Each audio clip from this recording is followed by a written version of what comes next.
Panic Fears by Anton Pavlovich Chekhov. During all the years I have been living in this world, I have only 3 times been terrified. The first real terror, which made my hair stand on end and made shivers run all over me, was caused by a trivial but strange phenomenon.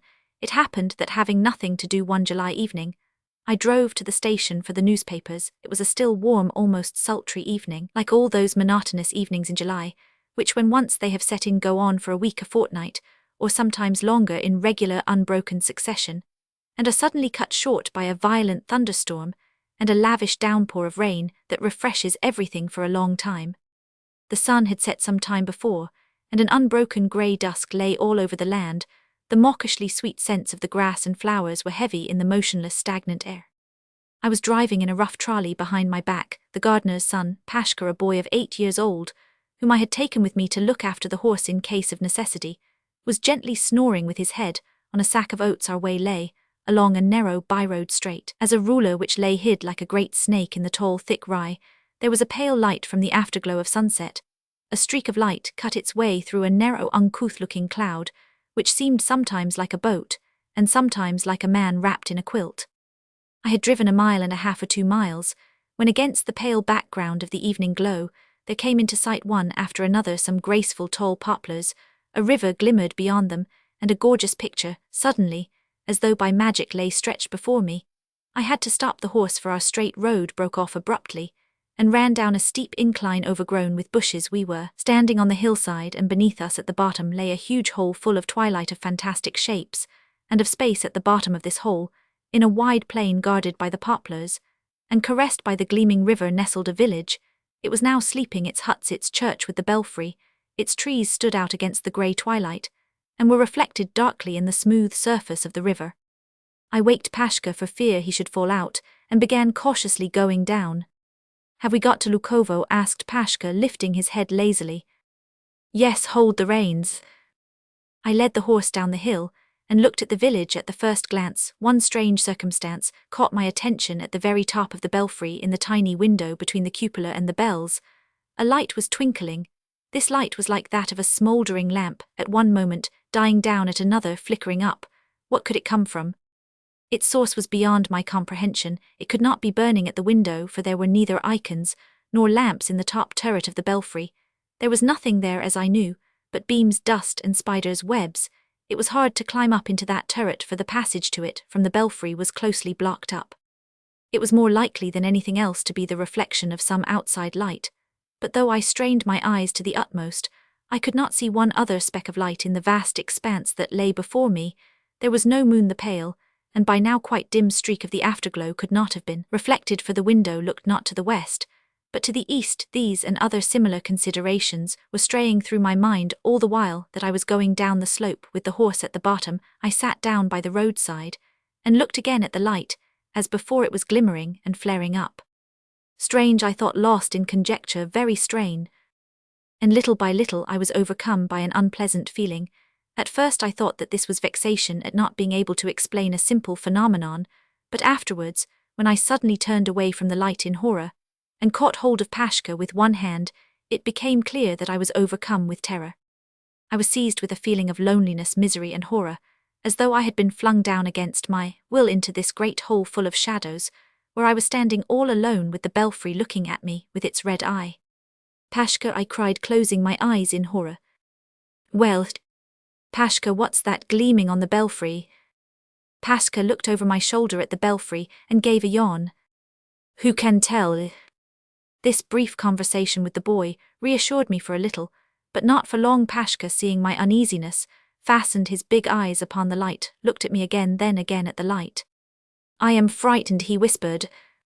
At this point, beside myself with terror, I clutched the boy with one hand, huddled up to him, and gave the horse a violent lash. "It's stupid," I said to myself. "That phenomenon is only terrible because I don't understand it. Everything we don't understand is mysterious." I tried to persuade myself, but at the same time, I did not leave off lashing the horse. When we reached the posting station, I purposely stayed for a full hour chatting with the overseer and read through 2 or 3 newspapers, but the feeling of uneasiness did not leave me on the way back. The light was not to be seen, but on the other hand, the silhouettes of the huts of the poplars, and of the hill up which I had to drive seemed to me as though animated, and why the light was there I don't know to this day. The second terror I experienced was excited by a circumstance no less trivial. I was returning from a romantic interview. It was 1 o'clock at night, the time when nature is buried in the soundest, sweetest sleep. Before the dawn that time, nature was not sleeping, and one could not call the night a still one. Corncrakes, quails, nightingales and woodcocks were calling, crickets and grasshoppers were chirruping. There was a light mist over the grass, and clouds were scurrying straight ahead across the sky. Near the moon, nature was awake, as though afraid of missing the best moments of her life. I walked along a narrow path at the very edge of a railway embankment. The moonlight glided over the lines, which were already covered with dew. Great shadows from the clouds kept flitting over the embankment far ahead. A dim green light was glimmering peacefully. So everything is well, I thought, looking at them. I had a quiet, peaceful, comfortable feeling in my heart. I was returning from a tryst. I had no need to hurry. I was not sleepy, and I was conscious of youth and health. In every sigh, every step I took, rousing a dull echo in the monotonous hum of the night. I don't know what I was feeling then, but I remember I was happy, very happy. I had gone not more than 3/4 of a mile when I suddenly heard behind me a monotonous sound, a rumbling rather like the roar of a great stream. It grew louder and louder every second, and sounded nearer and nearer.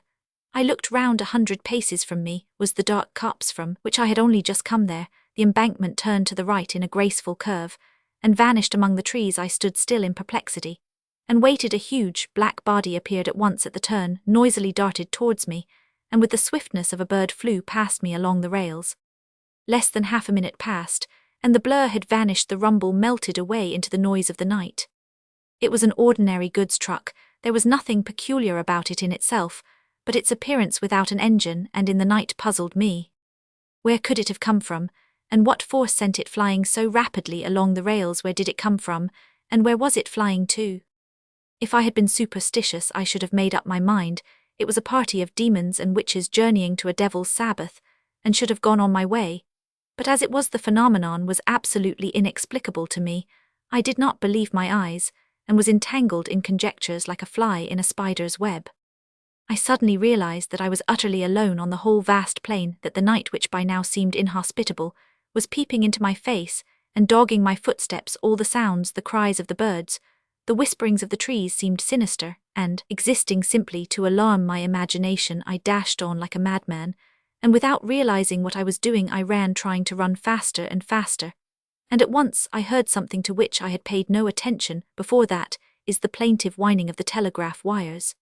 "This is beyond everything," I said, trying to shame myself. "It's cowardice, it's silly."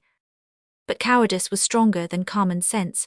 I only slackened my pace when I reached the green light, where I saw a dark signal box, and near it on the embankment, the figure of a man, probably the signalman. "Did you see it?" I asked breathlessly. "See whom? What?" "Why, a truck ran by." "I saw it," the peasant said reluctantly. "It broke away from the goods train. There is an incline at the 90th mile, the train is dragged uphill, the coupling on the last truck gave way, so it broke off and ran back. There is no catching it now." The strange phenomenon was explained, and its fantastic character vanished. My panic was over, and I was able to go on my way. My third fright came upon me as I was going home from stand shooting in early spring. It was in the dusk of evening. The forest road was covered with pools from a recent shower of rain, and the earth squelched under one's feet. The crimson glow of sunset flooded the whole forest, coloring the white stems of the birches and the young leaves. I was exhausted and could hardly move. 4 or 5 miles from home, walking along the forest road, I suddenly met a big black dog of the water spaniel breed. As he ran by, the dog looked intently at me straight in my face and ran on. "A nice dog," I thought. "Whose is it?" I looked round. The dog was standing 10 paces off with his eyes fixed on me. For a minute we scanned each other in silence. Then the dog, probably flattered by my attention, came slowly up to me and wagged his tail. I walked on, the dog following me. Whose dog can it be? I kept asking myself. Where does he come from? I knew all the country gentry for 20 or 30 miles round, and knew all their dogs. Not one of them had a spaniel like that. How did he come to be in the depths of the forest, on a track used for nothing but carting timber? He could hardly have dropped behind someone passing through, for there was nowhere for the gentry to drive to along that road. I sat down on a stump to rest and began scrutinizing my companion. He too sat down, raised his head, and fastened upon me an intent stare. He gazed at me without blinking. I don't know whether it was the influence of the stillness, the shadows and sounds of the forest, or perhaps a result of exhaustion, but I suddenly felt uneasy under the steady gaze of his ordinary doggy eyes. I thought of Faust and his bulldog, and of the fact that nervous people sometimes, when exhausted, have hallucinations. That was enough to make me get up hurriedly and hurriedly walk on. The dog followed me. "Go away," I shouted. The dog probably liked my voice, for he gave a gleeful jump and ran about in front of me. "Go away," I shouted again.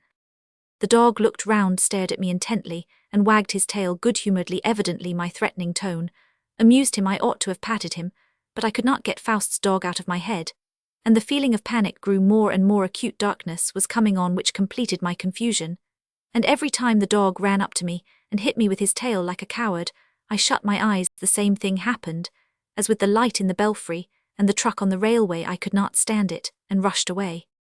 At home I found a visitor, an old friend, who after greeting me began to complain that as he was driving to me, he had lost his way in the forest, and a splendid valuable dog of his had dropped behind.